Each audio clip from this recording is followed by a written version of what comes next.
selamat pagi. Assalamualaikum warahmatullahi wabarakatuh. Waalaikumsalam warahmatullahi wabarakatuh. Baik, terima kasih sudah bergabung di kelas daring mata kuliah Internet of Things hari ini ya. Mohon maaf, 2 pertemuan kemarin kita terlewat.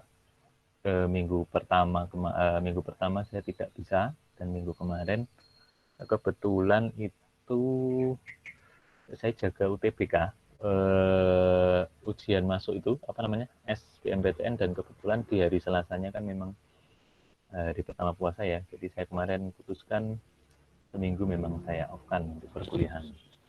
Oke, kita bertemu lagi di minggu ke 10 atau 11 ya.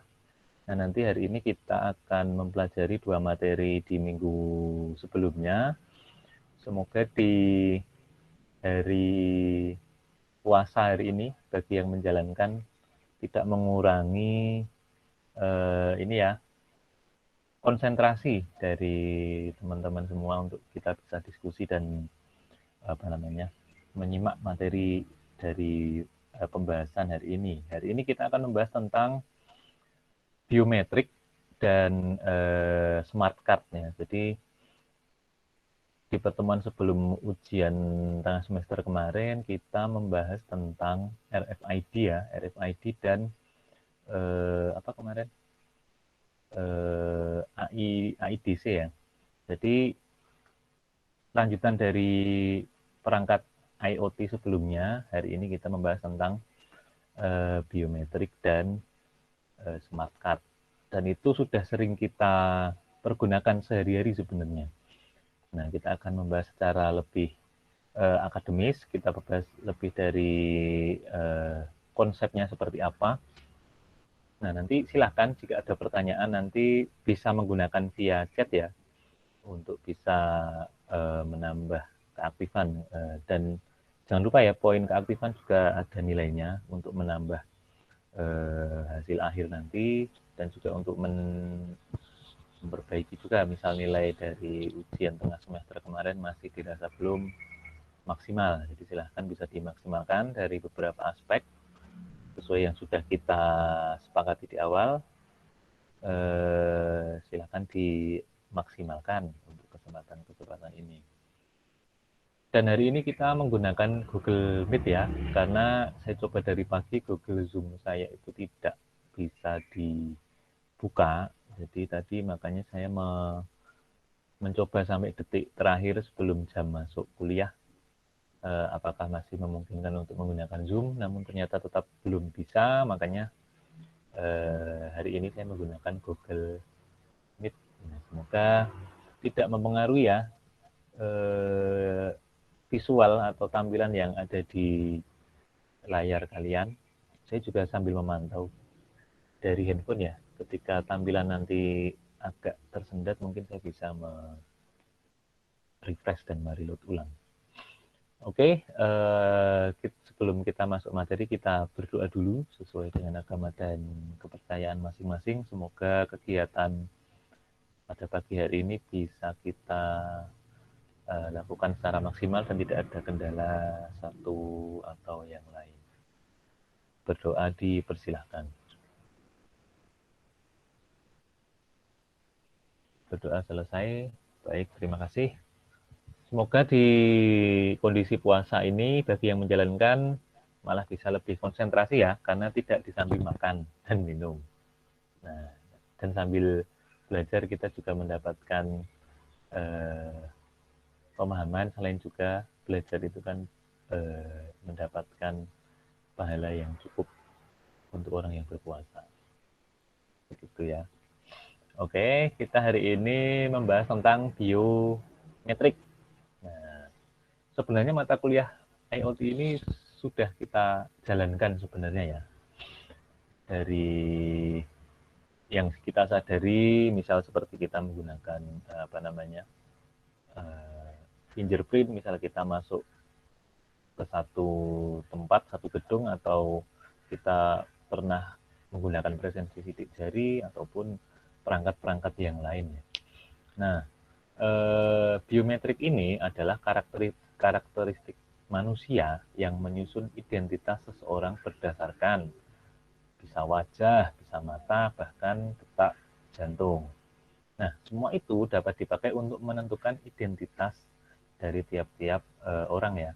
Karena pada dasarnya setiap orang itu memiliki satu ciri fisik atau ciri di dalam dirinya yang nampak ya, itu pasti berbeda, sebagian besar berbeda. Contoh yaitu tadi ada sidik jari ya, pola sidik jari itu kan walaupun ada dua orang yang kembar identik, sidik jarinya itu tidak identik sama ya.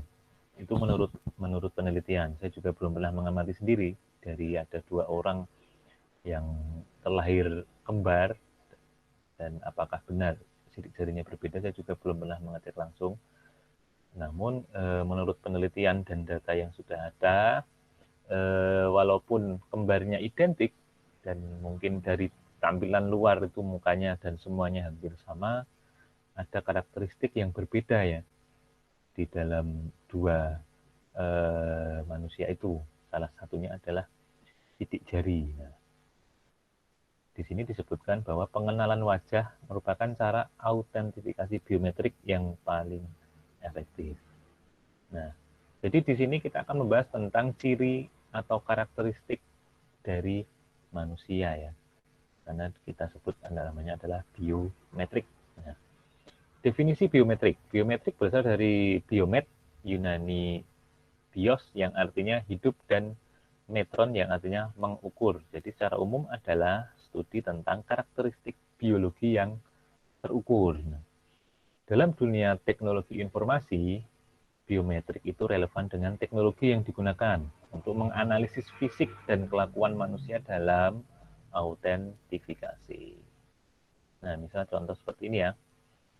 Nah, sebenarnya kalau kita melihat dari visual gambar ini, di sini kan digambarkan bahwa manusia itu memiliki satu pola unik ya.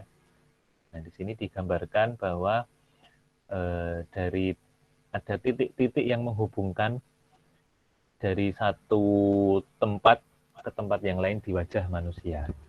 Di sini digambarkan ada titik di alis, ada di sudut-sudut mata, terus di hidung itu digambarkan ada 3 titik ya, di tengah hidung, di kanan kiri atau di sisi hidung itu ada digambarkan 3 titik. Lalu di sisi luar dari pipi si wanita yang digambarkan ini juga ada titik koordinat sendiri ya. Nah, di sini fungsinya adalah untuk pengenalan tiap-tiap wajah dari manusia itu. Nah, secara umum ini kan bisa dijadikan satu proses untuk mengenali wajah tiap manusia ya. Nah, yang sering kita temukan di beberapa perangkat smartphone saat ini pun sudah mulai banyak yang menggunakan unlock, menggunakan ini ya face recognition ya. Selain sidik jari juga sudah umum digunakan di handphone terbaru, sudah didukung pula saat ini ditambah dengan unlock menggunakan wajah ataupun menggunakan sensor atau pengenalan mata ya, ada retina ataupun iris. Nah, secara umum konsepnya seperti ini. Jadi jika pengenalannya menggunakan wajah, maka dia menggunakan pola dari titik-titik yang dibentuk di dalam wajah ya. Nah, di sini digambarkan secara mudah kita bisa melihat bahwa pengenalannya seperti ini ya. Jadi di setiap bagian itu di konsep memiliki satu titik koordinat tersendiri dan nanti akan direkam terlebih dahulu oleh sistem atau perangkat. Lalu hasil rekaman tadi akan disimpan di basis data atau di database. Nah, ketika nanti ada kecocokan data, misalnya akan membuka smartphone misalnya, maka kamera dari smartphone tadi harus dilihatkan kan, kita harus melihat menghadap ke kamera handphone itu sendiri, maka kamera itu akan mendeteksi wajah kita ini sesuai nggak dengan apa yang sudah direkam terlebih dahulu. Nah, ketika sesuai, maka smartphone yang kita pegang itu akan secara otomatis terbuka atau terunlock sehingga bisa dipakai. Nah, beda cerita ketika muka itu atau pengenalan wajah tadi tidak bisa dikenali ya. Nah, ketika tidak bisa dikenali, efeknya yaitu smartphone tadi tidak bisa atau tidak bisa terbuka secara otomatis ya, karena dianggap si pemilik wajah yang disorot kamera tadi bukan atau tidak sesuai dengan database yang sudah ada. Jadi dianggapnya ini bukan pemilik smartphone atau bukan pihak yang boleh membuka smartphone tadi. Nah, pengidentifikasi biometrik sangat khas. Karakteristik yang terukur digunakan untuk mengidentifikasi individu. Dua kategori pengidentifikasi biometrik meliputi karakteristik fisiologis dan perilaku seperti ini. Nah, ini contoh ya, apa saja yang bisa digolongkan menjadi pengenalan biometrik. Yang pertama yaitu fingerprint ya. Nah, fingerprint ini juga ada pola tertentu, baik itu pola yang dihasilkan bisa dari lingkaran-lingkaran yang tersusun secara teratur, walaupun itu acak. Bisa juga menggunakan ini ya, seperti tergambar di sini ada titik-titik seperti tadi koordinat yang bisa mengenali ya polanya seperti apa.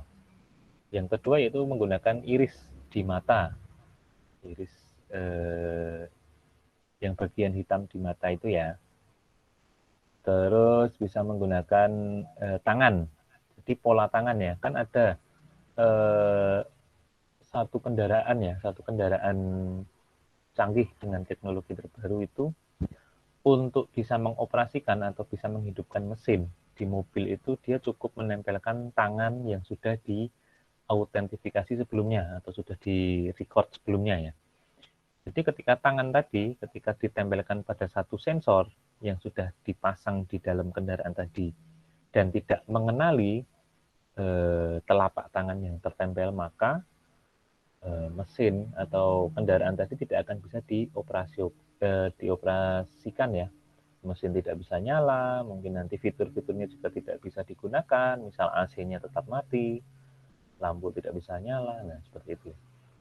Terus ada juga pengenalan biometrik dengan retina. Nah, di sini bagian nomor 4 nih ya. Ini retina. Terus yang kelima itu bisa menggunakan facial recognition. Jadi full satu wajah seperti yang digambarkan di gambar sebelumnya tadi. Itu bisa untuk membuat satu pengenalan apakah orang ini atau user ini diberikan hak untuk mengakses atau bisa diberikan keputusan untuk lanjut atau tidak. Nah, ada juga yang menggunakan voice recognition. Jadi berdasarkan suara yang sudah direkam sebelumnya. Misal pernah ada kamera atau alat untuk memfoto itu dia menggunakan sensor ketika orang mengatakan sesuatu tertentu, misal cheers gitu. Cheers, nah, cheers itu bisa memicu kamera untuk secara otomatis menjepret ya.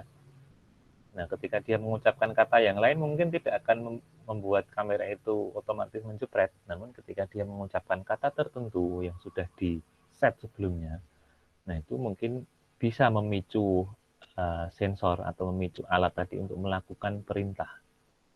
Itu bisa sebagai voice recognition. Nah, ada juga yang menggunakan keystroke atau signature. Jadi, misal sensor yang terpasang pada keyboard laptop misal. Nah, ketika untuk bisa mengakses laptop tadi atau mengunlock laptop tadi diperlukan satu kalimat yang diketik melalui keyboard misalnya. Namun ketika yang mengetik tadi bukan sesuai orang yang dulu direkam datanya, itu bisa jadi data yang akan dicocokkan tadi tidak sesuai. Jadi setiap orang itu kan memiliki satu ketukan sendiri ya ketika dia entah membubuhkan tanda tangan atau dia sedang mengetik sesuatu, kekuatan ketukannya itu kan berbeda-beda. Jadi kadang ada yang mengautentifikasi atau memvalidasi tanda tangan itu menggunakan tekanan atau besar kecilnya pulpen itu ditekan ketika membubuhkan tanda tangan. Jadi itu bisa juga dijadikan satu ini ya, autentifikasi tertentu ya. Misalkan untuk dokumen itu adalah dokumen yang sangat rahasia dan sangat penting misalnya. Nah, ketika untuk mengetahui dokumen itu ditandatangani atau dibaca oleh orang yang tepat misalnya, maka dokumen tadi akan misalnya dikunci, tidak bisa dibuka misalnya. Nah, untuk membuka itu diperlukan satu tanda tangan misalnya. Nah, ketika tanda tangan tadi dibubuhkan di satu sensor tertentu dan ternyata hasil rekaman atau hasil tanda tangannya tadi tidak sesuai dengan apa yang sudah direkam sebelumnya, bisa jadi dokumen tadi tidak akan terbuka karena mungkin tekanan atau pola yang dihasilkan dari hasil tanda tangan tadi tidak sama dengan apa yang dulu direkam. Seperti itu ya, tanda tangan yang ada di KTP itu misal. Ketika kita akan menggunakan fasilitas kartu kredit misal, itu kan biasanya juga dicocokkan ya tanda tangannya.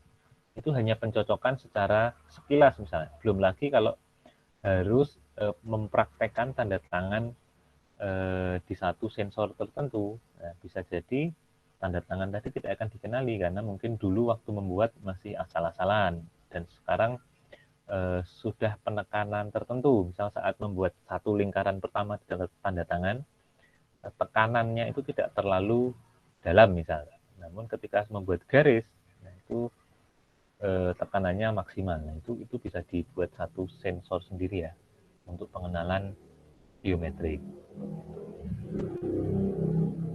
Nah, ini tadi apa ya? Ini 7. Nah, karakteristik fisiologis berhubungan dengan bentuk tubuh dan termasuk tetapi tidak terbatas pada sidik jari, pengenalan wajah, DNA, telapak tangan, geometri tangan, pengenalan iris yang sebagian besar telah diganti dengan retina, serta bau atau aroma. Karakteristik perilaku terkait dengan perilaku seseorang termasuk, namun tidak terbatas pada ritme mengetik, kiprah, dan suara. Wajah karena merupakan cara autentikasi biometrik yang efektif karena itu tadi ya, setiap orang itu walaupun kembar identik misalnya, dia pasti memiliki satu pola tersendiri, baik itu sidik jari ataupun pola di retina atau di iris atau di mata ya. Pada dasarnya setiap manusia memiliki sesuatu yang unik yang berbeda dengan manusia yang lain. Ini yang menimbulkan gagasan untuk menjadikan keunikan tersebut menjadi sebuah identitas. Jadi identitas ini sudah diberikan secara alamiah ya, tidak dibuat-buat. Beda seperti kalau kita diberikan satu nomor KTP, nomor induk kependudukan. Itu walaupun satu orang dengan yang lain pasti tidak sama, namun itu adalah satu olah data ya yang dihasilkan oleh manusia. Beda cerita dengan konsep biometrik ini ya. Biometrik ini memang sudah dari sananya kita diberikan satu identitas yang digunakan untuk dapat mengenali antara satu orang dengan yang lain. Nah, sebagian besar, misal smartphone atau laptop, kini tersemat sistem keamanan biometrik. Teknologi tersebut digunakan untuk melindungi perangkat dari orang lain yang berniat jahat. Nah, ini yang sering kita temukan ya di smartphone ya. Minimal saat ini untuk smartphone keluaran terbaru pasti sudah dilengkapi dengan security fingerprint ya. Jadi untuk dapat mengakses smartphone tersebut harus ada autentifikasi sidik jari minimal. Tinggal kita mau mengaktifkan atau tidak. Nah, ketika kita mengaktifkan itu akan lebih bisa mengamankan smartphone kita dari tangan-tangan yang tidak bertanggung jawab. Oke, jenis teknologi biometrik. Ada 5 sistem biometrik yang kini banyak digunakan oleh produsen perangkat elektronik ya. Nah, seperti yang sudah disebutkan tadi ya, beberapa ada hand scan, ada untuk scan dari wajah, ada signature scan atau tanda tangan ya, ada finger scan atau sidik jari, ada voice, ada iris, ada retina, ada facial, dan ada keystroke. Nah, yang agak unik memang keystroke ya. Jadi dia berdasarkan penekanan ketika sedang menggambar atau menulis. Di sini digambarkan di setiap tipe ini memiliki variabel-variabel yang menentukan ya, variabel-variabel tersendiri ya. Misal di sini apa namanya, hand scan. Di sini kan ada ini ya, ada variabel instructiveness, akurasi, cost, dan effort. Nah, di sini tiap-tiap tipe ini memiliki karakteristik variabel tersendiri ya. Misal ini signature scan, akurasinya ini cukup mendekati ke arah pusat ya, jadi cukup tinggi ya. Terus untuk effortnya ya dia medium lah. Terus untuk yang merah ini apa ya? Yang merah ini effort. Effort ini kemauan atau keinginan ya. Dia cukup tidak terlalu melebihi middle, tapi dia cukup ke tengah ya. Jadi mungkin dianggapnya ketika menggunakan tipe biometrik tanda tangan itu memang bisa lebih mengakurasi ya. Jadi tanda tangan tiap orang itu walaupun kita lihat mudah atau kita lihat mungkin bisa kita duplikasi, pada kenyataannya ketika kita akan meniru itu hasilnya akan ini ya, akan tetap ada bedanya ya, terutama di bagian penekanan atau ini apa namanya, cara membuat tanda tangan tersebut ya. Jadi tiap orang itu pasti memiliki perbedaan atau ciri tersendiri ketika dia membubuhkan tanda tangan, walaupun tanda tangan itu mudah ditiru atau tanda tangan itu simpel, namun ketika diamati secara lebih dalam pasti memiliki satu keunikan tersendiri. Nah, sebagaimana dikutip dari Biometric Security Device, berikut 5 teknologi biometrik yang sudah disebutkan sebelumnya. Yang pertama yaitu sidik jari atau fingerprint. Nah, sidik jari manusia mempunyai kode khusus berupa garis-garis yang khas dari diri manusia. Sidik jari paling banyak digunakan dengan melakukan pencitraan digital pada jari manusia. Pencitraan 3 dimensi lebih baik dibandingkan dengan pencitraan 2 dimensi, yaitu dengan meletakkan, menggeser, mengarahkan jari pada layar screen atau menggunakan mouse yang dapat membaca sidik jari. Nah, seperti ini ya. Nah, ini kita secara umum digambarkan untuk pola dari sidik jari. Ini ada ilmu sendiri yang membahas atau mempelajari seperti ini. Nah, dari pola ini akan diterjemahkan menjadi kode 1 dan 0 ya. Saya juga tidak bisa membaca seperti ini, namun inilah gambaran secara umum untuk menentukan setiap manusia itu memiliki pola tersendiri dari sidik jari ya. Yang kedua yaitu menggunakan face atau raut wajah. Raut wajah dalam pencirian menggunakan scan dengan panas sinyal inframerah atau infrared heat scan untuk mengidentifikasi karakteristik bentuk wajah, di mana raut wajah setiap manusia itu berbeda-beda. Nah, kamera inframerah dapat menangkap bentuk pancaran panas dari wajah seseorang. Jadi sistem hanya akan bekerja jika mengenali wajah tersebut. Dengan memindai setiap struktur pada wajah seperti alis, jarak antara kedua mata, hidung, sistem bisa menjadi alternatif keamanan saat ini. Nah, seperti yang digambar tadi ya, ini lebih detail lagi penggambarannya. Jadi yang pertama ketika dihadapkan pada satu kamera misal untuk dikenali atau membuat pola pengenalan wajah, urutannya adalah yang pertama adalah capturing, jadi mengcapture dari foto wajah seseorang itu tersebut. Yang kedua itu extracting, itu mengolah data ya, diekstrak data dari foto tadi akan diekstrak lalu dibuatkan satu pola tersendiri yang itu akan disimpan Misalnya pola dinamai pola ABC 123 misalnya. Pola ABC 123 itu adalah untuk orang atas nama Budi dengan nomor KTP bla bla bla misalnya. Nah, jadi ketika itu akan disimpan di dalam database, misal database kepolisian misal. Nah, ketika suatu saat ada orang yang di capture atau di scan menggunakan scanner wajah, lalu di compare atau dibandingkan dengan database yang dulu direkam, ketika hasilnya itu polanya sama, maka orang itu akan dikenali sebagai si siapa tadi, si Budi ya, dengan nomor induk KTP, nomor induk kependudukan bla bla bla tadi. Nah, urutannya seperti ini: di capturing, extracting ini untuk mengolah data, lalu di compare. Di compare ini membandingkan antara hasil capture saat ini dengan database yang sudah direkam sebelumnya. Nah, ketika ada kecocokan, maka data atau informasi yang sesuai dengan data capture si wajah tadi akan menampilkan atau ditampilkan bahwa sesuai dengan database yang ada. Seperti itu. Bentar. Ini sinyalnya kecil ya.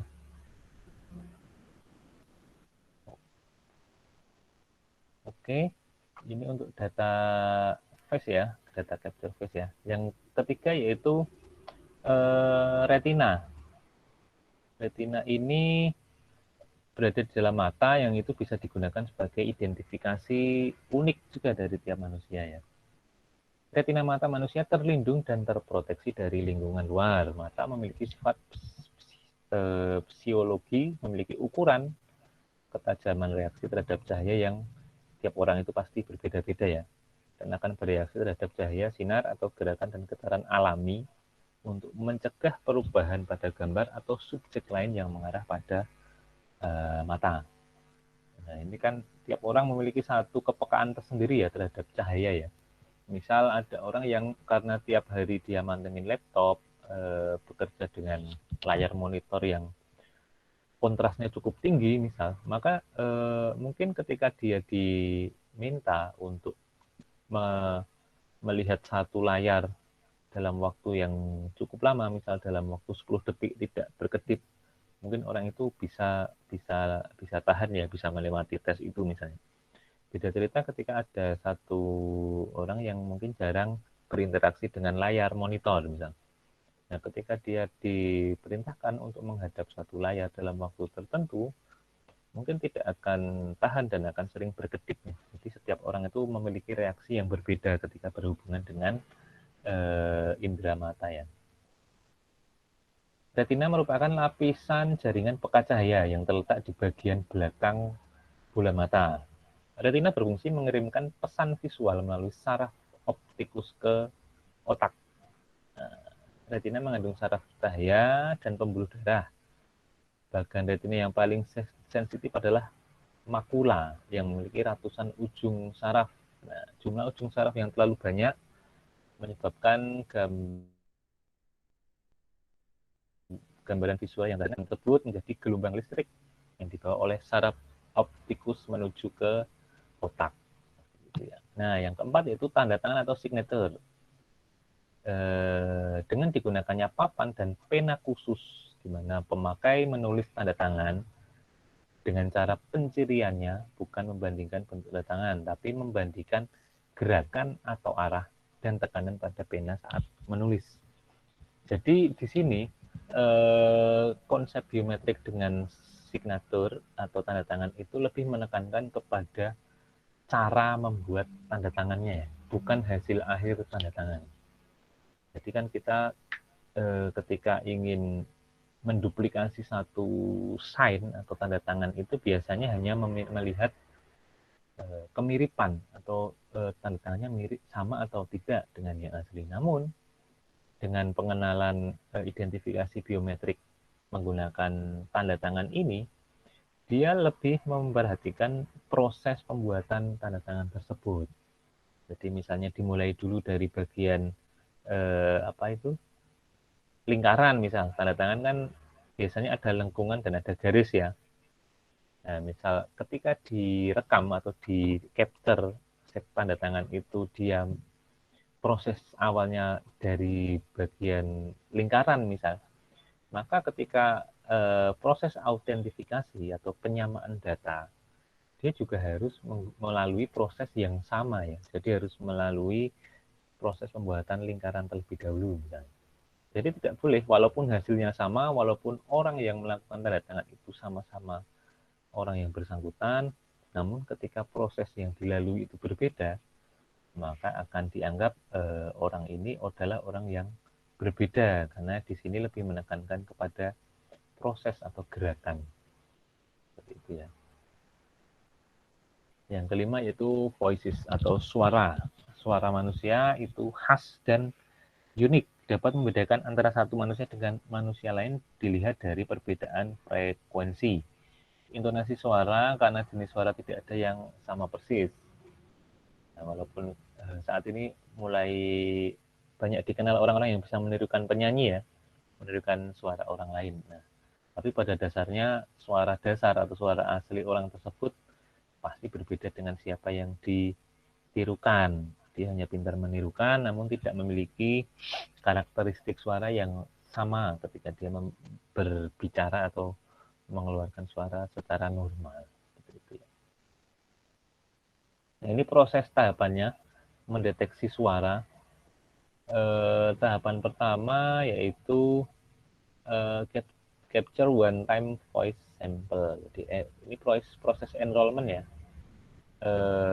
Yang kedua itu voice sample, yang ketiga itu template extraction,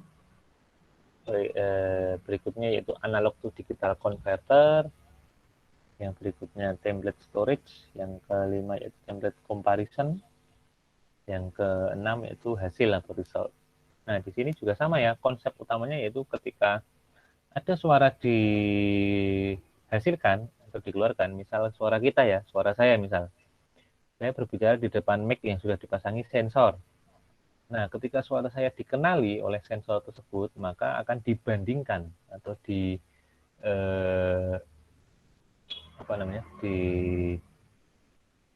misalnya database-nya dulu sudah pernah ada suara seperti ini atau belum. Misalnya datanya ada yang sama, nanti akan dikenali bahwa suara ini adalah suara si A. Namun ketika suara itu tidak ada yang mengenali atau tidak ada sesuai dengan database yang sudah direkam sebelumnya, maka suara tadi dianggap bukan merupakan user atau siapapun yang sudah suaranya direkam. Jadi perlu hati-hati dengan menggunakan detektor atau sensor suara seperti ini ya.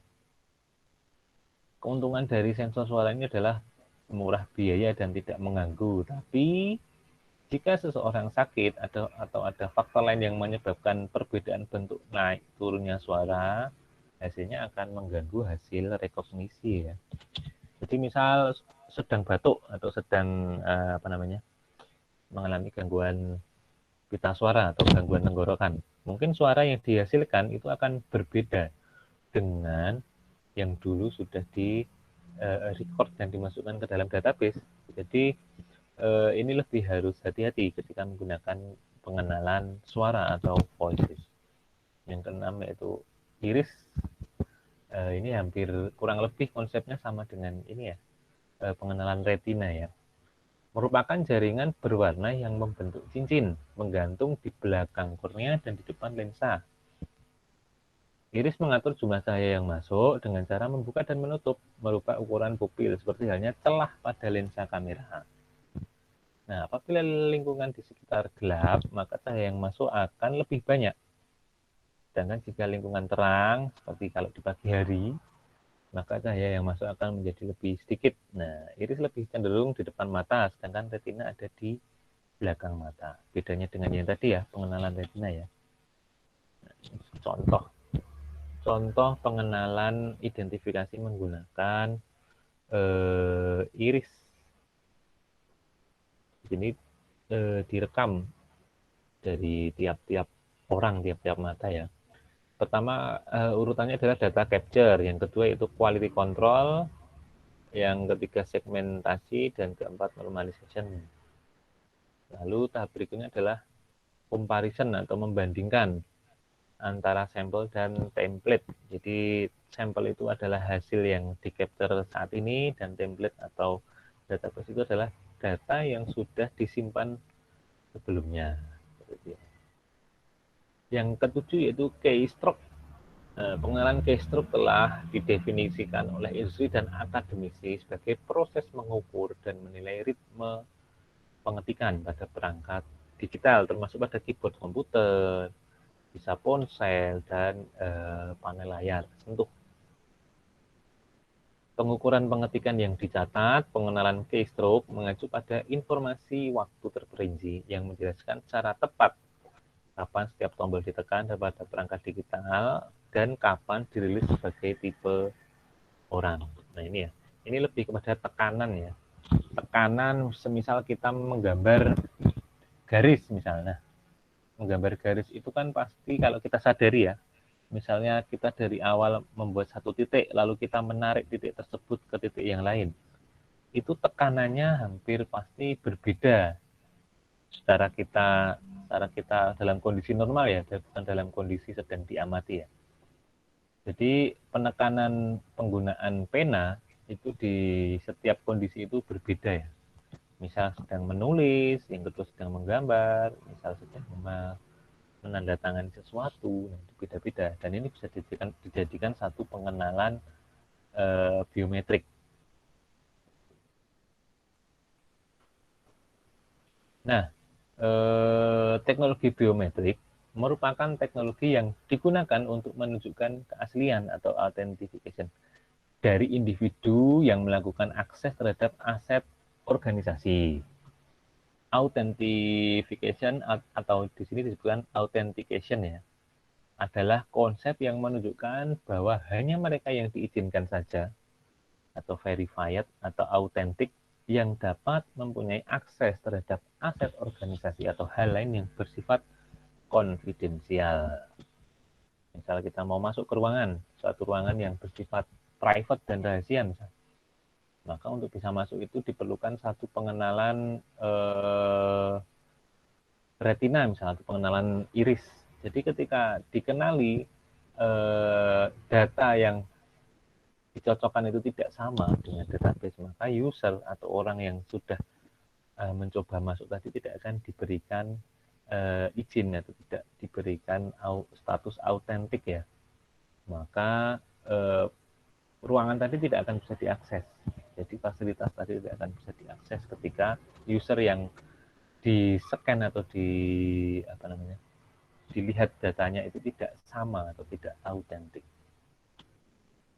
Nah, secara umum ada 3 model authentication yang digunakan dalam mengamankan aset organisasi, yaitu 1. Something you have atau possession, berupa kunci atau kartu identitas. Yang kedua itu something you know atau knowledge, berupa password, PIN atau kata kunci yang digunakan untuk melakukan suatu akses ke dalam akses organisasi. Yang ketiga itu something you are atau biometrik, teknologi biometrik security, yaitu teknologi biometrik dengan pendekatan something you are adalah yang paling akurat. Keunggulan biometrik ini adalah 1, sulit untuk dimanipulasi karena menggunakan konsep something you are. Memungkinkan dilakukan audit trial terhadap setiap kejadian yang ada, di mana melalui biometrik security dapat diketahui siapa yang melakukan akses terhadap aset organisasi atau who, di mana atau where, dan kapan atau when individu tersebut melakukannya. Yang ketiga, mencegah individu yang tidak mempunyai otorisasi atau autentik untuk melakukan akses terhadap aset organisasi. Kebocoran sangat mungkin terjadi jika menggunakan password something you know dan kartu something you have ya. Saat ini pun sudah semakin canggih ya, banyak cara untuk bisa mengetahui atau membobol password setiap user. Walaupun sudah dienkripsi, walaupun sudah di double authentication, namun namanya juga kecanggihan individu yang makin tidak terbatas ya. Hacker-hacker sudah bisa mulai mengoprek password-password yang dimiliki oleh tiap orang. Makanya kenapa saat ini sudah mulai disyaratkan ketika kita membuat satu password di aplikasi, misal itu harus ada gabungan karakter ya, gabungan karakter untuk huruf besar, terus ada harus dicampur huruf kecil, terus dicampur dengan karakter khusus, misal tanda tanda seru atau tanda dan atau tanda yang lain. Itu memang sekarang dibuat semakin kompleks ya untuk pembuatan password. Harapannya agar tidak mudah dibobol oleh orang yang tidak bertanggung jawab. Ini yang ketiga yaitu fase biometrik. Biometrik merupakan sistem yang membaca bagian tubuh manusia untuk mengenali keasliannya atau authentication, di mana teknologi ini menggunakan bagian yang unik dan tetap dari tubuh manusia seperti sidik jari, selaput pelangi mata, iris atau iris, maupun wajah yang disimpan dalam database teknologi elektronik. Mekanisme kerja dari teknologi ini adalah mencocokkan antara data yang diterima melalui biometric reader dengan apa yang di dalam database. Nah, biometric reader ini bisa kita sebut sebagai sebuah sensor ya. Misal sidik jari itu bisa menggunakan sensor fingerprint untuk mengenali sidik jari user yang ditempelkan. Jadi bisa diistilahkan menjadi biometric reader. Itu digunakan untuk membandingkan data ya dari hasil biometric reader tadi dengan data saat ini. Dari perspektif ekonomi, teknologi biometric security tidak lagi tergolong investasi yang mahal karena harga aplikasi biometrik sudah mulai terjangkau oleh hampir semua lapisan organisasi. Mekanisme sistem biometrik dapat digambarkan dengan beberapa fase. Fase pertama yaitu enrollment. Pada fase ini, masukan akan dipindai atau disesuaikan oleh sensor biometrik. Sistem biometrik belumlah sempurna karena suatu saat masih dapat melakukan kesalahan dengan menerima impostor sebagai individu yang juga valid. Baiknya terjadi penolakan terhadap individu yang valid. Nah, jadi pernah ada satu kejadian mungkin di satu perusahaan ya. Jadi ada dua orang yang bisa login atau bisa masuk ke satu ruangan berdasarkan fingerprint. Nah, setelah ditelusuri bukan karena sidik jarinya yang sama, namun karena ada kesalahan di sensornya ya, di readernya. Jadi ketika tangannya itu basah atau berkeringat, ada sensor biometrik atau sensor sidik jari itu yang tidak bisa mengenali ya, tidak bisa mengenali sidik jarinya. Jadi itu perlu dipikirkan ulang juga ya, ketika kita mau menyeken atau memindai sidik jari kita, itu pastikan kondisi tangan kita itu sudah dalam kondisi kering dan tidak dalam kondisi yang basah. Takutnya apa? Takutnya pola sidik jari yang kita miliki itu tidak terbaca oleh reader atau oleh pemindainya seperti itu. Sistem biometrik yang ideal diharapkan mempunyai karakteristik sebagai berikut. Aspek universal, artinya ciri ini dapat berlaku secara umum. Artinya setiap manusia memiliki karakteristik tersendiri ya. Yang kedua itu aspek unik, tidak ada dua manusia yang memiliki karakteristik yang sama identik. Yang ketiga itu aspek haruslah bersifat permanen, karakteristik personal yang tidak berubah-ubah dan dapat dihimpun atau collectible. Karakteristik ini mudah disajikan oleh sensor dan mudah dikuantisasikan dan dikuantifikasikan. Nah, ini bagian secara umum, bagian sistem biometrik.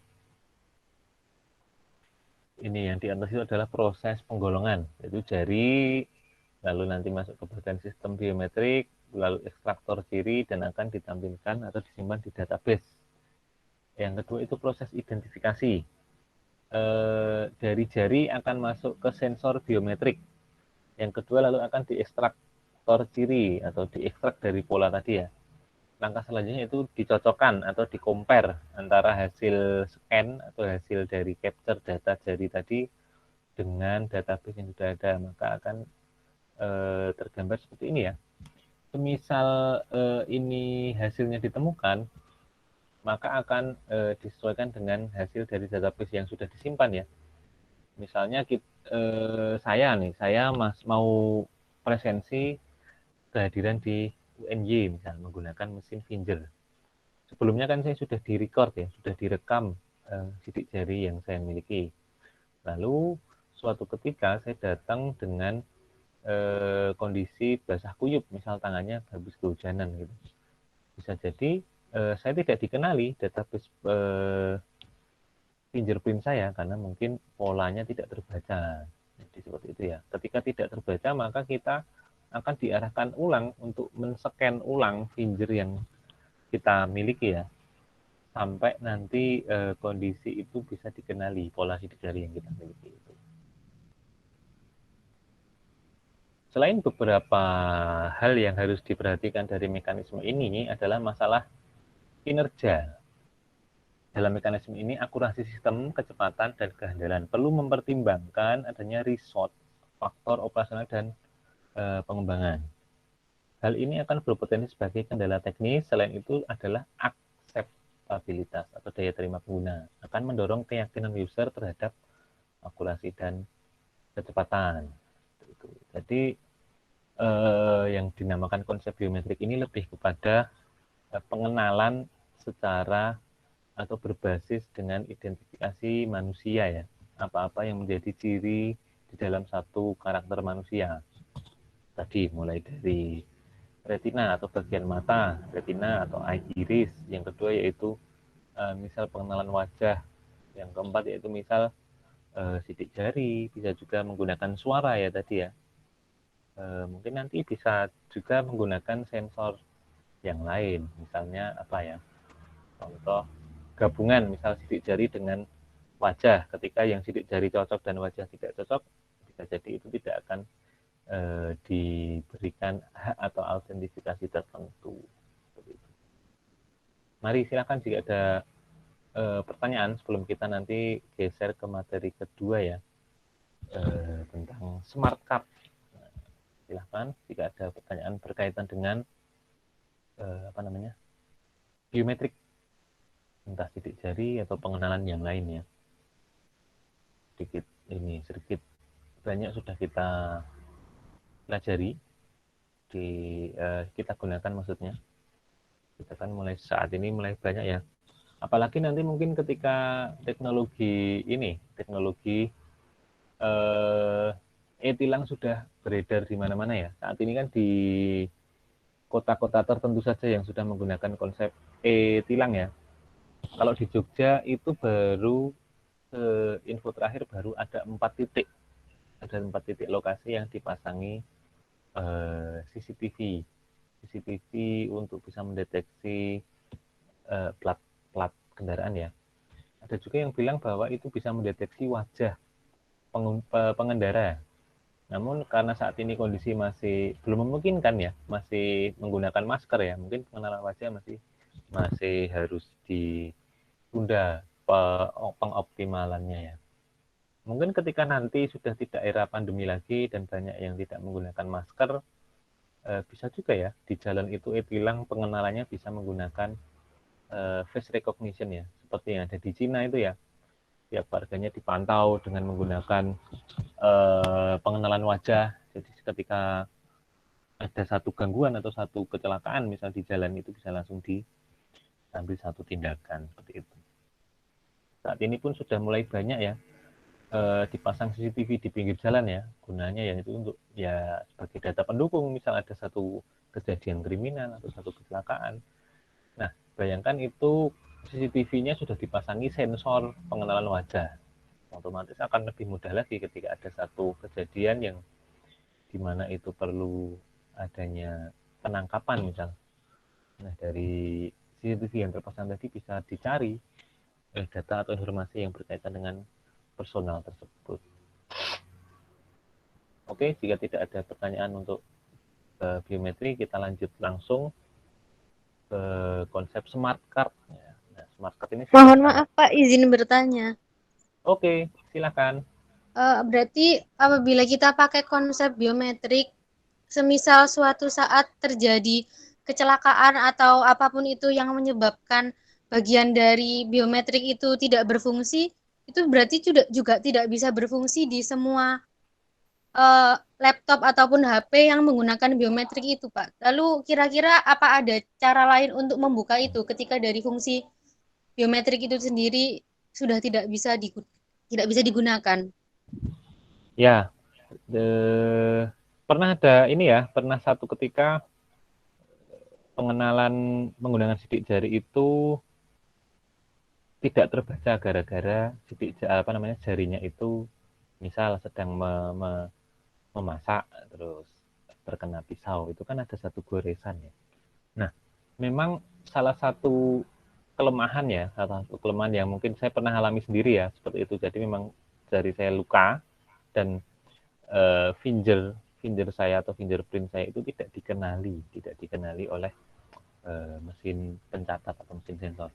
Nah, maka dari itu saya berpendapat bahwa seperti yang ada di handphone ini kan dia menyediakan pengenalan pola sidik jari itu tidak hanya di satu jari ya, kalau tidak salah.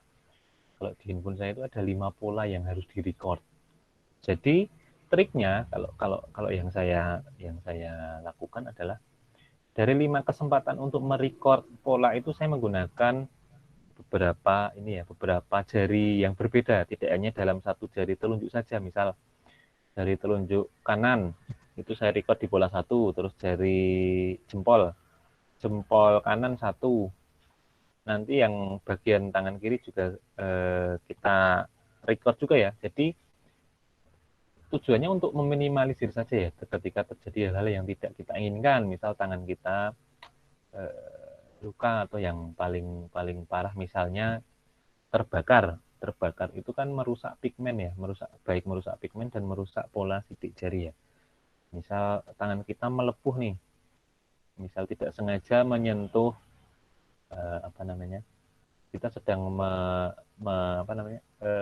pakai ceret itu merebus air. Nah, merebus air, misal kita tidak sengaja menyentuh bagian panasnya atau kita tersentuh setrika misal, terus di bagian jari itu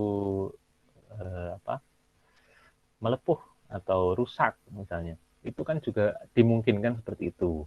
Ada juga yang misal kalau kita melihat korban kebakaran misal, itu kan misal sampai ke level 50% ke atas misal, itu kan sudah digolongkan merusak merusak pola di kulit ya, di jari terutama ya. Nah, ketika seperti itu mungkin ini ya harus mulai dipikirkan ketika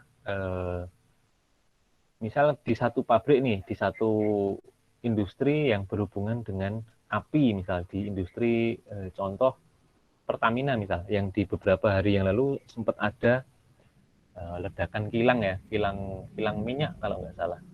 Nah, misal di satu industri tertentu yang dia itu berpotensi menimbulkan risiko kebakaran atau pekerjanya itu mendapatkan risiko yang berkaitan dengan industri tersebut, misal nih, kalau Pertamina ya tidak jauh-jauh dari api ya, risikonya ya. Kalau kita berbicara tentang industri pemotongan daging, misalkan ada ya industri pemotongan atau pengolahan daging sapi misal, itu risikonya tidak jauh-jauh dari tangannya misal terkena alat, misal tangannya sampai terputus misal.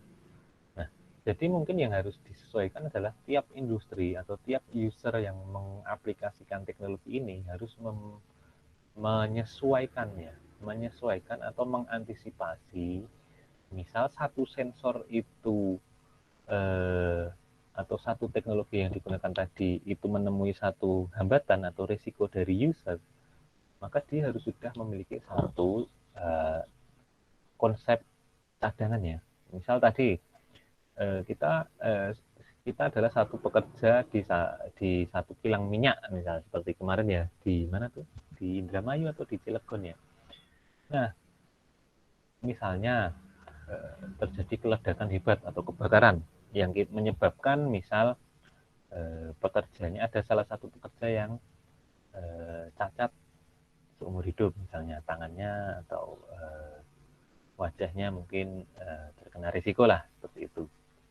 Nah, padahal sebelum itu untuk presensi karyawan, misal dia menggunakan sidik jari atau pengenalan wajah, maka ketika ada salah satu user atau beberapa user yang mengalami risiko yang ditimbulkan dari perusahaan tadi, yang mengakibatkan tidak bisa dikenalinya user tadi oleh sistem, maka ya mau tidak mau harus menyediakan sistem cadangan atau sistem yang lain. Misalnya tadi sudah tidak lagi menggunakan pengenalan wajah atau sidik jari di kantor Pertamina misalnya dia, tapi menggunakan sensor suara. Nah, itu kan bisa ya. Jadi diantisipasi dengan menggunakan konsep teknologi yang lain, tidak hanya satu. Yaitu tadi setiap perusahaan itu harus memiliki satu identifikasi risiko sendiri-sendiri ya. Kalau perusahaan air minum misal dia memiliki risiko apa, nanti perusahaan pakaian misal dia memiliki risiko apa, nanti perusahaan minyak risikonya apa, itu harus mulai di awal memang sudah harus dipetakan ya. Makanya kenapa kita diberikan banyak opsi tadi, opsi teknologi biometrik ya, bisa menggunakan sidik jari, bisa menggunakan mata, wajah, itu pasti memiliki satu kelebihan dan kekurangan ya, dan itu bisa digunakan oleh tiap-tiap organisasi atau di tiap-tiap user untuk menyesuaikan mana yang paling sesuai dan mana yang paling bisa untuk menghadapi risiko-risiko yang ada. Mungkin kurang lebih seperti itu, Mbak. Baik, terima kasih, Pak. Baik, terima kasih. Dengan Mbak siapa ya? Di sini tidak muncul soalnya. Dengan Rafina, Pak. Rafina, nomor Iya. absen berapa? NIM-nya berapa maksudnya? Belakangnya berapa? Belakangnya 88. Mbak Rafina 88. Oke, terima kasih Mbak Rafina. Iya, Pak. Oke, kalau mau ada lagi saya tunggu satu pertanyaan. Kalau tidak saya lanjut ke smart card. Oke ya. Nah ini atau mau dirapel nanti juga boleh. Kita masuk dulu ke smart card ya. Nah, smart card atau kartu pintar merupakan kartu plastik seukuran kartu kredit dengan microchip di dalamnya. Contoh yang paling mudah ditemui adalah SIM card atau perdana dari handphone ya. SIM card di handphone itu kan sekarang ukurannya makin kecil, bukan makin kecil ya, namun dibuat untuk bisa masuk di slot yang kecil ya, beda dengan handphone di awal tahun 2000-an, 2005, 2006 sampai 2000 berapa 2015 mungkin itu masih menggunakan ukuran SIM card yang agak besar ya. Nah, smart card dapat menyimpan lebih banyak data daripada kartu strip magnetik. Kartu strip magnetik itu yang kita bahas di pertemuan sebelumnya, sebelum-sebelumnya itu yang seperti kartu ATM. Kartu ATM yang dia ada magnetiknya, ada magnetnya ya. Tapi dia belum ada chipnya. Namun saat ini kalau tidak salah kemarin info dari perbankan itu sudah mengharuskan untuk mengganti ATM yang masih berkonsep magnet atau strip magnetik ke yang berbasis chip agar bisa digunakan. Kan harap segera menukarkan. Ini dapat diisi smart card ini dapat diisi dengan data digunakan untuk panggilan telepon, pembayaran, uang elektronik, akses layanan dan aplikasi lain. Kartu bisa dihapus datanya dan diisi ulang untuk digunakan kembali. Contoh seperti ini ya. Smart card memberikan beberapa keuntungan dibanding dengan kartu magnetik tradisional. Smart card lebih sulit untuk diduplikasi dibandingkan dengan kartu tradisional. Informasi yang dapat disimpan oleh smart card lebih kompleks dan dapat diperbaharui. Nah, contoh seperti ini ya. Ini bisa kita temui di kartu kredit, bisa kita temui saat ini di banyak kartu ya. Ada info juga mungkin yang pernah melihat chip dari EKTP mungkin seperti ini ya. Yang berarti sekarang sudah banyak card atau kartu yang ditanamkan teknologi ini apa namanya chip. Nah, ini tergambarkan ada kartu yang sudah tertanam chip dengan receivernya atau pembacanya ya. Nah, yang bagian kuning ini adalah chip module with antenna at rear side of module, dan yang pembacanya ini adalah di sini untuk membaca chip card antena. Nah, di sini terjadi perpindahan atau pembacaan gelombang elektromagnetik ya, yang mengkoneksikan antara dua kartu ini. Radio communication between chip card and chip module antenna. Ini smart card. Smart card diciptakan untuk menjadi solusi bagi problem-problem yang ada dihadapi masa kini, diantaranya mobilitas tinggi, keamanan data, ketangguhan terhadap gangguan, kestabilan, dan unjuk kerja yang tinggi. Interoperabilitas antara sistem adalah kunci keberhasilan dari smart card. Agar efektif, sebuah smart card harus portable dan scalable. Nah, penting bahwa beberapa aplikasi dapat digunakan dalam satu kartu saja, dan bahwa setiap kartu dapat dibaca oleh reader ya. Nah, standarisasi smart card. Ada 3 jenis kartu smart card yang beredar, yaitu 1. Memory card. Ini adalah jenis pertama yang dikenal orang dan digunakan pertama kali untuk telepon. Jenis kartu ini menyimpan data yang telah di-preload oleh manufaktur, lalu oleh pabriknya. Kemudian mesin baca akan mengurangi isi variabel yang disimpan. Yang kedua yaitu microprocessor card. Satu jenis ini dapat diprogram dengan bebas untuk keperluan apa saja. Hal ini dimungkinkan dengan adanya mikroprosesor dalam chip. Keterbatasannya ada pada ukuran random read-only memory yang dimiliki dan fungsi aritmatika yang masih sederhana. Yang ketiga yaitu contactless card. Kartu jenis ini mentransfer data tanpa ada kontak elektrik antara kartu dan terminalnya. Dapat berupa memory card atau microprocessor card. Nah, ini untuk diagram jenis smart card ya. Dibagi menjadi 2, yaitu by data transfer, by chip tipe. Yang by data transfer itu dia ada kontak ya antara dua kartu atau dua interface yang berbeda. Sedangkan menggunakan yang berkonsep by chip tipe itu juga dibagi 2, yaitu memory chip dan microcontroller chip. Untuk memory chipnya dia with security logic dan without security logic. Sedangkan yang microcontroller juga sama, yaitu with coprocessor dan without coprocessor. Nah, kita contoh seperti ini ya. Nah, ini ada beberapa jenis gambaran tipe dari smart card. Format kartu. Smart card mempunyai format yang hampir sama dengan jenis kartu lain. Contohnya magnetic strip atau kartu magnetik. Kartu ini memiliki dimensi chip 85,6 mm kali 54 mm.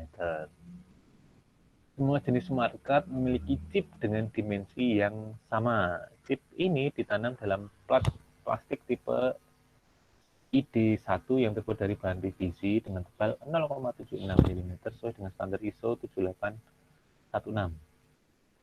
Ya, kurang lebih konsep gambaran dari smart card seperti ini. Nah, selain plat ID1 ada juga plat tipe ID00 dan ID000 dengan dimensi masing-masing 66,1 mm kali 33,1 mm. Nah, ini dapat dilihat di gambar berikut. Fungsi dari pin adalah VCC atau tegangan supply yang dibutuhkan untuk menggerakkan chip, di mana tegangan VCC biasanya 5 volt. Nah, ini kan ini kita lihat yang bagian kanan ya. Di sini ada bagian tertulis di bagian kiri atas itu ada VCC, ada RST, ada CLK, ada RFU, ada GND, ada VPP, ada IO atau input output, dan ada RFU. Nah, untuk VCC ini ada terkoneksi ke suplai tegangan ya.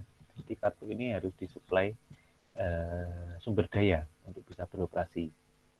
Nah, sedangkan untuk yang bagian kanannya itu ada GND atau artinya ground. Di dunia kelistrikan atau elektro biasanya sudah jamak tertulis seperti ini ya, ground VCC. Sedangkan untuk RST tadi berarti adalah reset, yang merupakan jalur sinyal yang digunakan untuk menginisialisasi keadaan dari rangkaian terintegrasi setelah power dihidupkan. Sedangkan kode VTP digunakan untuk sinyal dengan tegangan tinggi yang digunakan untuk memprogram memori EPROM atau EPROM. Clock sinyal digunakan untuk mengendalikan logika IC dan juga digunakan untuk hubungan komunikasi serial. Sedangkan untuk bagian input output merupakan konektor untuk input dan output. Nah, hubungan dengan smart card.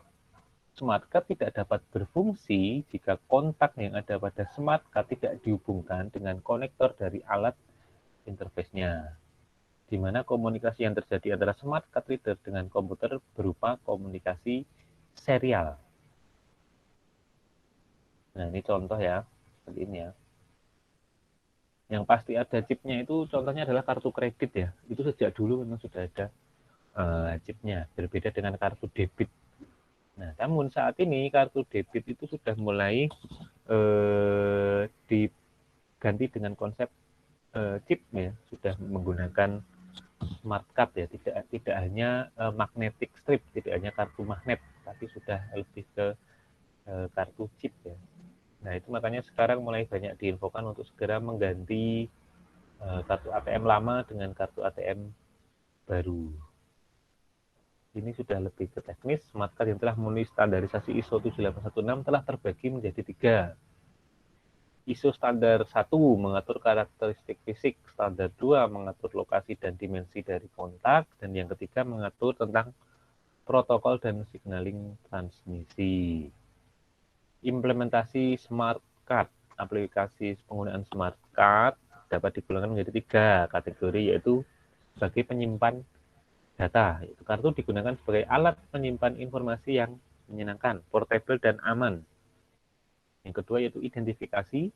Kartu menjadi alat yang aman untuk mengidentifikasi si pemegang kartu dan memberi akses tertentu kepada pemegang kartu. Yang ketiga yaitu keuangan.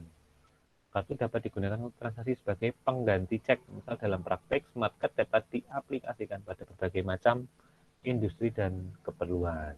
Nah, ini contoh-contohnya ya. Yang pertama tentu saja transportasi.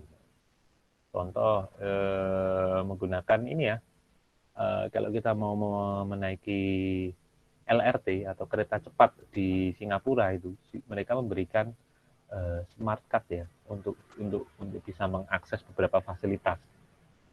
Jadi nanti ketika kita akan naik, kita akan masuk dihadapkan ke satu loket untuk membeli kartu ya.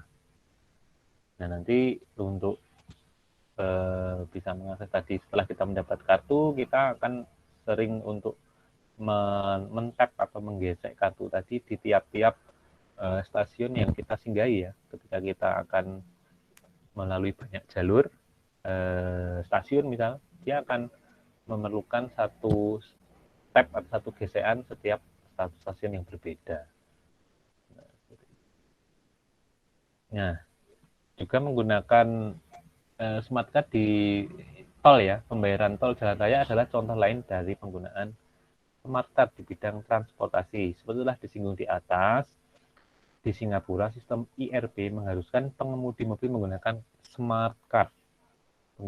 Pengguna jalan raya yang smart card-nya menyimpan nilai yang kurang dari besarnya saldo, istilahnya kan di sana ketika akan masuk satu jalan, di sana itu membayar di Singapura itu. Jadi ketika kita akan melewati misal Jalan Malioboro gitu, nah di situ sudah ada semacam gapura atau pintu gerbang yang kita bisa melintas di bawahnya, di mana gapura atau pintu gerbang tadi adalah pintu IRP ya, di mana itu akan mendeteksi siapa saja yang masuk, mobil yang masuk atau kendaraan yang masuk. Nah, ketika sudah melewati dari gapura atau gerbang tadi, maka saldo e-money akan terpotong secara otomatis, karena ketika untuk melewati jalan itu kita harus membayar sejumlah tarif tertentu. Hal itu bertujuan untuk ini ya, di sana untuk mengurai kemacetan atau mencegah kemacetan, karena untuk masuk ke jalan tertentu biasanya itu akan dipatok tarif yang mahal. Nah, di Singapura itu kan kebalikannya di sini ya. Di sana itu sangat jarang ya, sangat jarang orang yang memilih untuk naik mobil untuk beraktivitas di luar. Mereka lebih memilih ke angkutan umum, transportasi umum maksudnya, atau menggunakan kendaraan non mesin, bisa menggunakan sepeda, bisa jalan kaki. Jadi di sana itu penggunaan IRP itu cukup efektif ya, karena untuk menekan mobilitas warga menggunakan mobil atau transportasi pribadi. Nah, contoh ini ya, smart card untuk kartu jalan tol. Jadi seperti ini, di atas itu sudah terpasang sensor di mana untuk mengidentifikasi siapa aja kendaraan yang sudah lewat dan akan secara otomatis memotong dari saldo si pemilik mobil tadi. Nah, yang kedua contohnya yaitu kartu telepon. Nah, ini sering kita lihat ya, kartu SIM card. Nah, smart card pada kartu telepon genggam dapat menyimpan semua informasi pribadi pelanggan. Smart card dimasukkan ke dalam telepon genggam dan semua telepon masuk ke nomor pelanggan akan diarahkan ke nomor bersangkutan dan biaya telepon akan dikenakan pada rekening pribadi pelanggan. Data yang aman yang berkaitan dengan langganan telepon tersebut disimpan dalam smart card, bukan di teleponnya. Sebuah kode rahasia yang dikenal dengan personal identification number atau PIN juga disertakan untuk melindungi sang pelanggan dari penyalahgunaan kartu teleponnya. Yang ketiga itu penggunaan di layanan umum. Perusahaan layanan umum di Inggris, Prancis, dan beberapa negara lainnya menggunakan smart card untuk cara langganan prabayar dan pembayaran pembacaan meteran listrik. Nah, ini ya.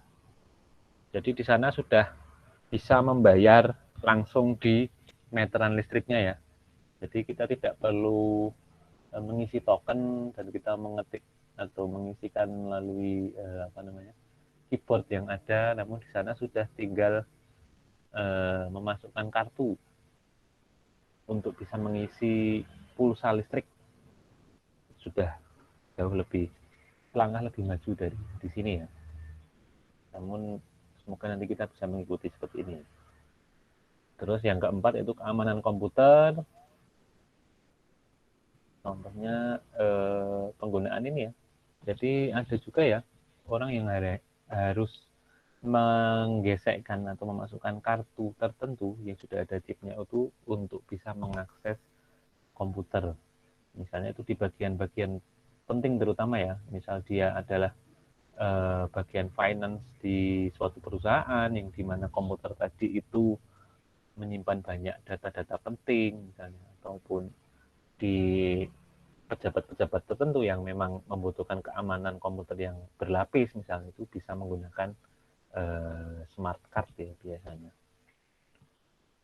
Dan yang kelima yaitu di bagian medis atau kesehatan.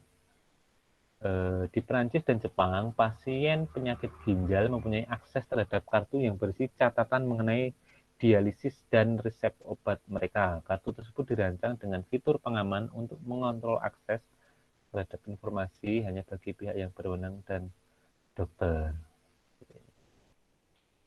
Yang keenam itu identifikasi pribadi. Beberapa negara termasuk Spanyol dan Korea Selatan telah memulai smart card yang dapat digunakan sebagai kartu penduduk bagi warga negaranya. Di Spanyol, kartu identitas dengan nomor Social Security telah dikeluarkan bagi 7,5 juta penduduk dengan akses terhadap tunjangan kesehatan. Nah, ini contoh penerapan smart card EKTP ya. Kita kalau dulu waktu perekaman EKTP itu biasanya ada 2 tahapan. Yang pertama yaitu perekaman sidik jari, yang kedua yaitu perekaman retina mata. Nah, itu tujuannya untuk disimpan di database mereka, di database kependudukan, di mana nanti ketika misalnya ini sudah terintegrasi di banyak hal, misalnya terintegrasi ke kepolisian, terintegrasi ke perbankan, dan ke hal yang lain, nanti akan lebih mudah untuk pelacakan ya. Misalnya seperti kejadian misal kecelakaan pesawat yang jatuh di laut itu ya, itu kan salah satu cara untuk pengenalan bisa menggunakan sidik jari ya. Nah, misal data dari perekaman data IKTP ini sudah terintegrasi ke semua sistem yang ada di Indonesia misalnya. Maka ketika ditemukan satu jenazah misalnya, ada satu bencana dan tidak dikenali lagi misalnya, namun bentuk sidik jarinya masih bisa terbaca, maka itu bisa dilacak ya dengan menggunakan scanner misal.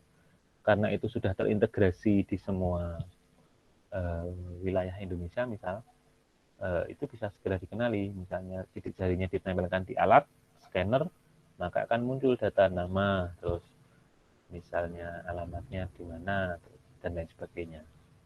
Maka sebenarnya teknologi eKTP itu sangat berguna dan sangat bermanfaat aslinya ya ketika sudah bisa diintegrasikan ke semua hal.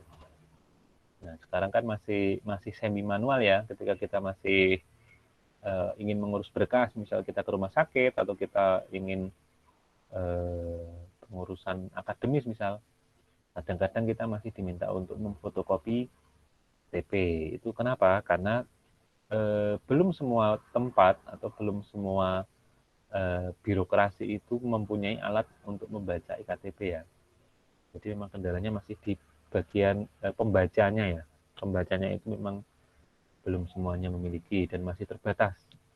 Ini berkaitan dengan penggunaan anggaran lagi-lagi ya. Jadi kita tunggu saja nanti semoga suatu saat kita sudah memiliki banyak pembaca iktp sehingga bisa menggunakan iktp sebagaimana mestinya, tidak perlu lagi di copy secara manual. Nah, ini contoh. Keuntungan menggunakan smart card lebih handal daripada kartu magnetik yang pertama ya. Kehandalan dari smart card disebabkan oleh proteksi terhadap keamanan data yang disimpan. Keamanannya tidak hanya tergantung pada chip, namun juga keseluruhan sistem termasuk aplikasi serta proses pembuatan dari smart card itu sendiri. Yang kedua yaitu lebih banyak menyimpan informasi daripada kartu magnetik. Kapasitas memori dari smart card lebih besar dibandingkan kartu magnetik. Kartu magnetik hanya memiliki memori sebesar 140 byte dan hanya cukup untuk menyimpan kode PIN dan data untuk login ke dalam server base system.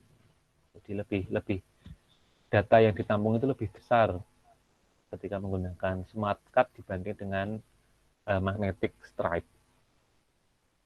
Lebih sulit untuk ditiru daripada kartu magnetik. Kartu magnetik mempunyai pita magnetik pada permukaannya, seperti kartu ATM yang belum ada chipnya ya. Pengkopian terhadap kartu magnetik dilakukan dengan mengkopi pita magnetik tersebut ke kartu lain. Pada smart card, pengkopian terhadap kartu sulit dilakukan, disebabkan karena setiap kartu memiliki nomor seri yang berbeda. Maka mungkin beberapa tahun yang lalu atau beberapa waktu yang lalu pernah ada sindikat pembobolan rekening ya. Caranya yaitu menduplikasi kartu ATM dari nasabah yang mungkin tidak sadar kartunya diduplikasi. Itulah kenapa sekarang mulai diarahkan untuk mengganti kartu ATM ke konsep chip ya, smart card ya. Nah, tujuannya ini lebih sulit untuk ditiru daripada kartu magnetik. Kalau kartu magnetik itu hanya tinggal di copy data magnetiknya ya. Sedangkan untuk smart card ini dikonsep untuk lebih susah ditiru atau di copy. Yang keempat yaitu dapat digunakan kembali setelah nilai yang tertulis dalam smart card, misalnya jumlah uang pulsa atau uang habis, smart card dapat diisi ulang dengan menggunakan atau menuliskan nilai tertentu. Contoh ya seperti ini ya, seperti SIM card HP kita ya. Ketika pulsanya habis ya kita tinggal mengisi ulang. Jadi kita bisa menggunakan kembali atau reuse.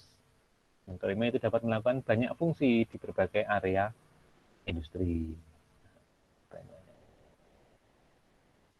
Yang keenam selalu berevolusi sesuai dengan kemajuan zaman ya.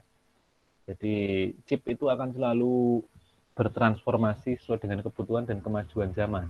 Jadi misal nanti ukuran chip itu akan lebih kecil atau bahkan saat ini chip itu sudah mulai ditanam di otak manusia katanya ya.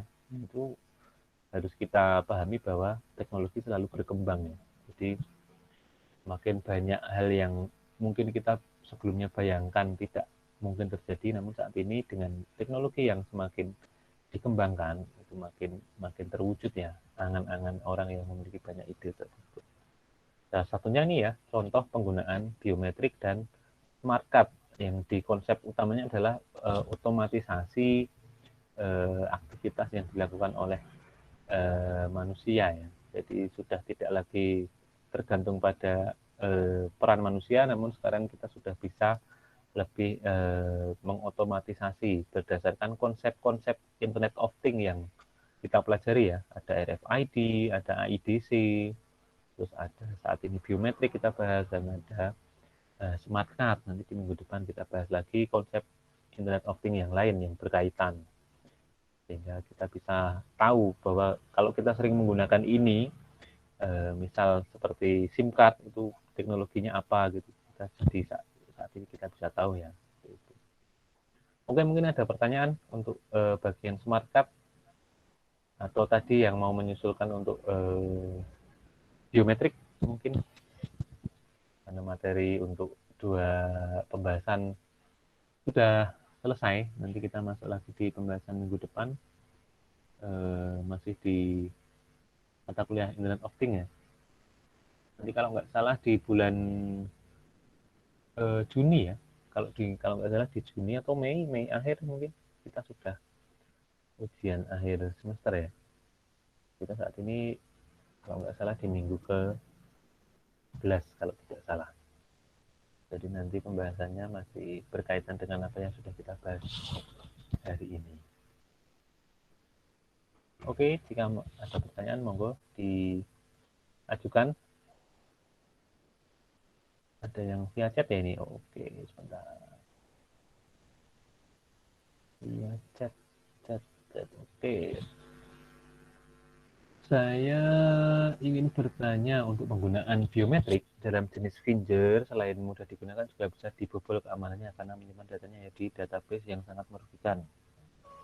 Apabila data yang disimpan sangat berharga bagi organisasi, apakah lebih baik berganti jenis sistem biometrik yang lain yang mungkin lebih mahal biayanya atau tetap menggunakan sistem yang ada? Yang pasti setiap konsep dari yang sudah kita bahas tadi memiliki kelebihan dan kekurangan ya yang pasti ya. Dan resiko untuk pembobolan data itu akan selalu ada apapun teknologinya ya. Karena memang teknologi itu pasti menyisihkan satu celah yang akan bisa dibobol dan bisa dimungkinkan juga untuk diperbaiki. Makanya kenapa kalau kita perhatikan aplikasi handphone kita itu sering meminta update ya, kadang-kadang 1 bulan minta update 1 kali, kadang update-nya seminggu 1 kali, kadang ada yang malah 3 bulan tidak minta update. Nah, tujuan utama dari update itu adalah memperbaiki sistem atau memperbaiki kelemahan yang ditemukan ya. Seperti seorang hacker yang membobol website misalnya. Walaupun websitenya itu milik misalnya Kementerian Pertahanan Indonesia misalnya. Beberapa waktu yang lalu juga ada kan diberitakan situs Polri, website Polri dibobol. Padahal kalau kita pikir websitenya Polri gitu loh, websitenya polisi gitu loh, yang semata-mata harusnya mereka memikirkan bahwa website itu adalah salah satu hal seperti rumah ya, website itu ya, hal yang harus dijaga dengan sangat hati-hati ya. Namun ternyata bisa juga dibobol, apalagi seperti ini ya, seperti Finger yang salah satu teknologi yang sudah banyak digunakan untuk presensi, kehadiran, atau untuk hal-hal yang lain. Jadi memang untuk kelemahan-kelemahan yang ada, misalnya mudah dibobol Fingernya, itu memang sudah bisa diantisipasi ya. Misalnya saat ini pun sudah ada beberapa jenis mesin Finger yang dia membutuhkan autentifikasi beberapa kali. Misalnya dia harus menempelkan kelima jarinya misalnya.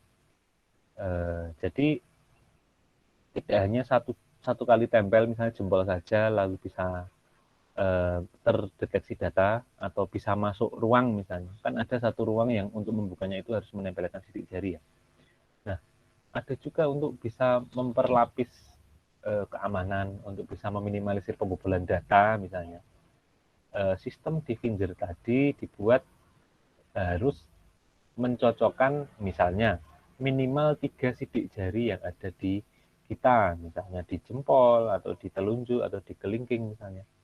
Nah, itu kan harus harus harus harus dipikirkan juga ya. Misalnya kemungkinan untuk bobol satu sidik jari saja itu kan misalnya cukup mudah misalnya. Nah, kalau harus membobol 3 pola sidik jari itu kan otomatis kemungkinannya akan lebih susah ya. Seperti kemungkinan membobol password misal. Nah, kadang kan ada orang yang secara iseng mencoba-coba password orang lain misalnya. Walaupun ya itu kemungkinannya ya 1 banding berapa juta ya, misalnya bisa tembus misalnya. Misalnya kita ini lagi iseng ingin membobol emailnya misal siapa, Pak Presiden. Kita tahu emailnya misalnya presiden.jokowi@gmail.com misalnya, contoh ya. Nah, ketika kita iseng, kita bisa aja mencoba-coba login dengan password yang kita coba secara acak ya. Misal kita tahu password tanggal lahirnya presiden berapa, kita bisa coba di situ. Begitu pula dengan seperti ini ya, seperti Finger ya, dan teknologi yang lain terutama. Setiap teknologi itu pasti menyisakan satu celah yang bisa dilemahkan. Maka dari itu, setiap sistem atau setiap aplikasi itu membutuhkan perbaikan secara berkala. Nah, untuk Finger, ketika data yang tersimpan di database Finger itu menyimpan suatu info yang sangat penting dan sangat rahasia dan itu berguna untuk perusahaan, ketika ditanya apakah harus berganti ke teknologi yang lebih mahal, ya tinggal ownernya ditanya nih, lebih mahalan datanya atau lebih mahalan teknologinya misalnya. Ketika dirasa data itu lebih penting, maka harga untuk perangkat teknologi itu tidak ada apa-apanya sebenarnya. Misalnya nih contoh, kita mempunyai rekening di satu perbankan, misal contoh kita sebut Bank BCA ya, Bank BCA. Nah, ketika misal kita transaksi di ATM Bank BCA misal, di sana tidak menyediakan untuk memasukkan PIN misalnya. Jadi anggap saja di ATM BCA itu hanya masukin kartu lalu kita bisa menarik uang. Nah, bayangkan kartu ATM kita hilang. Kartu ATM kita hilang, ditemu orang, orang bisa tinggal masukin kartu, bisa mengambil uang yang ada di rekening kita. Nah, apa yang terjadi? Orang-orang mungkin akan berpikir ratusan kali untuk mempunyai rekening di BCA kan. Imbas dari itu apa? BCA harus memiliki satu mesin ATM yang di sana mempunyai fasilitas harus mengisi nomor PIN misalnya. Jadi teknologi yang dibeli BCA itu sebenarnya adalah untuk menjaga nasabahnya agar tidak lari, karena nasabah itu paling anti datanya itu dicuri ya, datanya dicuri atau datanya diketahui oleh orang lain. Maka dari itu mau tidak mau dari bank BCA yang kita contohkan tadi harus mengganti teknologi yang mereka pakai ATM yang mereka punyai tidak mengharuskan mengisi PIN misalnya. Mereka mengganti semua nih, walaupun mereka harus invest mesin ATM baru seharga triliunan misal. Namun dari sisi nasabah mereka merasa bahwa data saya berusaha dilindungi loh oleh bank. Data saya berusaha diperhatikan oleh bank dengan cara mereka menggunakan mesin ATM yang berpin misalnya. Maka dari itu nasabah tidak jadi berpikir untuk berpindah dari bank BCA, maka dia akan tetap stay di BCA. Maka dari itu BCA bisa menjalankan roda industrinya, roda bisnisnya secara lebih sustain ya, lebih jauh. Dia tidak kehilangan nasabah, di mana nasabah yang stay itu nilainya jauh lebih mahal dibandingkan dengan teknologi yang mereka beli atau mereka invest. Jadi lebih ke mau tidak mau ya teknologi itu memang aslinya mahal, karena adanya teknologi adalah untuk memperingan tugas manusia dan juga untuk menjaga apa yang sudah manusia kerjakan agar tidak hilang seperti itu. Jadi besarnya teknologi itu pasti tidak sebanding ya, tidak sebanding dalam arti data atau informasi yang disimpan itu jauh lebih mahal dibandingkan dengan harga perangkat atau konsep dari fingerprint terbaru misalnya atau teknologi yang lain misalnya. Jadi menurut saya ya worth it ya ketika harus berinvest lebih mahal namun terjamin keamanan data itu akan lebih worth it daripada kita eman-eman nih wah harga teknologi misalnya mau menggunakan deteksi wajah misal harganya jauh 10 kali lebih mahal dari pembelian mesin finger. Nah, namun ketika kita tetap menggunakan finger risiko pembobolan data lebih besar. Itu kan pasti harusnya lebih memilih menggunakan teknologi yang lebih aman walaupun harganya lebih mahal. Namun memang sebanding ya, harga lebih mahal biasanya juga menawarkan hal yang lebih mahal juga ya. Jadi kurang lebih seperti itu ya jawaban untuk pemilihan konsep teknologi ya. Karena teknologi memang pada dasarnya adalah investasi ya. Namun sekali orang percaya untuk penggunaan teknologi, biasanya dia akan stay di situ. Oke, untuk tadi dari siapa nih? Mbak Jili Floreta 03 ya. Oke. Pertanyaan kedua yaitu dari Joshua Antariksa 012. Saat menginap di hotel, tamu diberi kartu yang berguna sebagai kunci kamar dan on off listrik. Terkadang saat dimasukkan kantong celana bersama dengan HP, kartu menjadi error. Nah, ini tergantung ya, kartunya itu masih menggunakan magnetic strip atau sudah menggunakan chip. Di beberapa hotel tertentu saya sudah menemukan sudah menggunakan chip ya. Maka dari itu kita pernah, kalau saya pernah mendengar bahwa jangan mendekatkan handphone ke televisi tabung misalnya. Televisi tabung itu kan ada kumparan magnet dalamnya ya, yang di bagian belakang atau tabung TV-nya ya. Di situ dikhawatirkan akan mengganggu sinyal radio yang ditangkap oleh televisi, begitu juga akan merusak data yang ada di handphone. Itu berkaitan dengan magnet ya. Nah, kalau di sini kartu magnetic strip atau kartu magnet tadi bisa jadi itu akan error ketika didekatkan dengan magnet atau didekatkan dengan sumber gelombang elektromagnetik yang lain. Kalau kita perhatikan handphone ini kan adalah penangkap gelombang ya, penangkap gelombang sinyal ya. SIM card ini kan berisi data-data yang bisa dikoneksikan dengan provider, di mana itu berhubungan melalui sinyal ya. Jadi jangan lupa handphone kita ini adalah barang seperti radio ya. Walaupun tidak ada internetnya, konsep awal handphone adalah alat untuk komunikasi melalui jaringan radio elektromagnetik ya. Sebagaimana saat kita dulu awal belum ada teknologi kamera, belum ada teknologi sosial media, misal handphone itu kan hanya digunakan untuk telepon dan telepon ya, sebelum ada SMS. Nah, telepon itu kan menggunakan jaringan radio elektromagnetik. Nah, di sini kalau kita kembali ke konsep itu, terjadi sama-sama sumber atau penerima frekuensi radio elektromagnetik didekatkan dengan kartu magnetik. Nah, itu bisa dimungkinkan terjadinya error di mana kartu tadi akan terjadi redundan data ya, bisa terjadi kerusakan data di dalam. Maka sebaiknya hal-hal seperti itu tidak didekatkan dengan sumber magnet yang kuat terutama ya. Kalau ada himbauan juga seperti kartu ATM yang lama yang masih menggunakan magnetic strip itu juga jangan didekatkan ke sumber magnet karena ditakutkan data yang berisi di kartu tadi bisa error karena terganggu dengan adanya sumber magnet yang kuat. Kurang lebih seperti itu ya.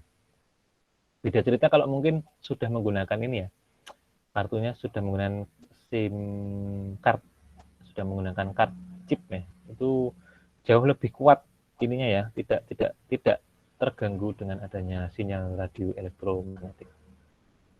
Oke, untuk yang pertanyaan dari Agung Mu'arif, 87. EKTP saat ini masih sering difotokopi, sehingga jika hal ini terus dilakukan terus-menerus, tulisan yang ada pada EKTP akan hilang. Apakah hal tersebut mengaruhi komponen yang ada dalam EKTP? Kalau dari setahu saya ini ya, kalau tulisannya hilang, tidak mempengaruhi isi di dalamnya. Kalau tulisannya hanya hilang itu ya. Tapi kalau data di dalam chipnya hilang, nah itu pasti akan mempengaruhi ya. Nah, yang ditanyakan ini adalah apakah ketika di fotokopi itu kan panas ya. Fotokopi itu kan panas. Ketika kita lihat mesin fotokopi yang saya tahu ya, dia akan seperti menyinari, terus dia akan menimbulkan panas. Makanya kalau kita fotokopi itu kan biasanya kertasnya masih hangat ya.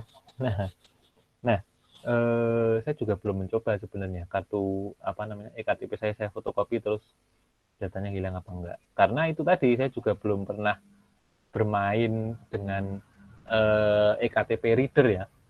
Jadi saya nggak tahu nih KTP saya ini masih bisa dibaca apa enggak.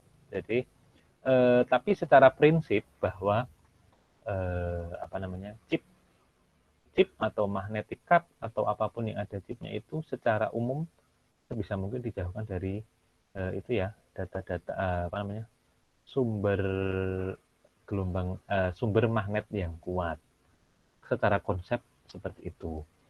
Namun jika hanya tulisannya yang terhapus, namun chipnya itu masih ada atau belum rusak chipnya ya, walaupun tulisannya itu hilang, logika saya itu masih bisa dipakai ya EKTP-nya.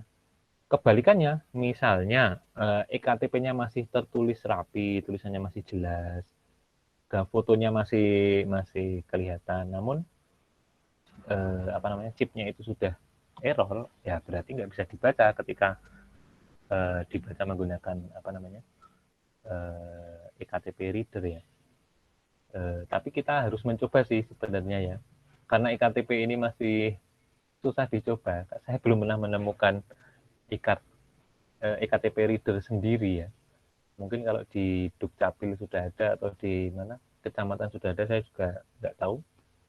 Sejauh ini memang masih diminta untuk fotokopi EKTP. Namun untuk mensiasati, misal kita eman banget atau kita sayang banget sama EKTP jangan sampai rusak, saya punya trik.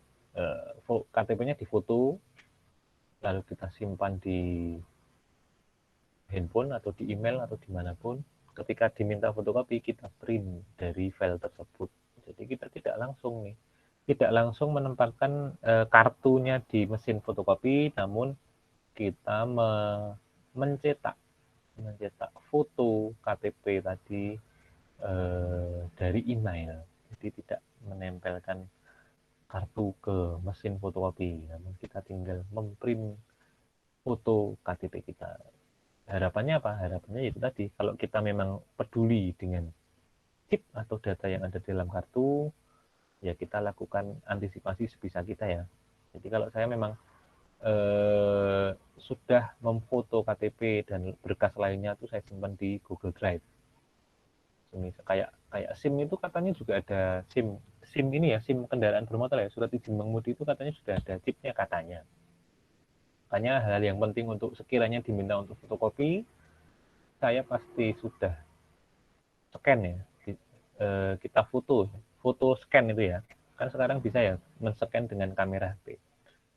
Lalu hasil scan tadi kita simpan entah di email, entah di Google Drive. Nah, nanti ketika diminta untuk silahkan kumpulkan fotokopi KTP. Nah, kita tinggal memprint saja dari hasil jepretan tadi ya. Maka itu sudah sah sebagai hasil fotokopi KTP, walaupun bukan KTP-nya yang difotokopi, tapi KTP-nya difoto, lalu kita print. Itu hanya trik, silakan dipakai jika berguna, namun jika tidak ya silakan difotokopi saja KTP-nya, lebih cepat dan tidak ribet. Ini kurang lebih seperti itu ya. Nanti kita coba kalau sudah ada mesin pembaca iktp ya, nanti saya kasih tahu. Tapi saya juga belum tahu nih beli atau dapat mesin reader iktp di mana. Nanti kita praktekkan dan kita buat percobaan apakah rusak atau tidak. Oke, seperti itu. Mungkin ada pertanyaan lain. Jika tidak nanti kita cukupkan dulu hari ini. Kita akan sambung di minggu depan. Bagi yang puasa jangan keceplosan minum loh ini. Masih jam segini, jam-jam rawan, jam rawan tidur, jam rawan ngantuk ya. Oke, tidak ada pertanyaan. Mungkin saya cukupkan dulu untuk materi hari ini, demi biometrik dan smart card. Kita bertemu lagi di pertemuan minggu depan, Senin minggu depan. Semoga dengan keadaan yang lebih baik dan tetap jaga kesehatan. Kita tutup dengan berdoa sesuai dengan agama dan keyakinan kita masing-masing. Berdoa dipersilahkan. Berdoa selesai. Terima kasih untuk kehadiran pagi hari ini. Semoga apa yang kita pelajari hari ini bisa menambahkan wawasan yang kita miliki dan bisa memberi pengetahuan yang bermanfaat bagi diri kita dan bagi orang lain mungkin.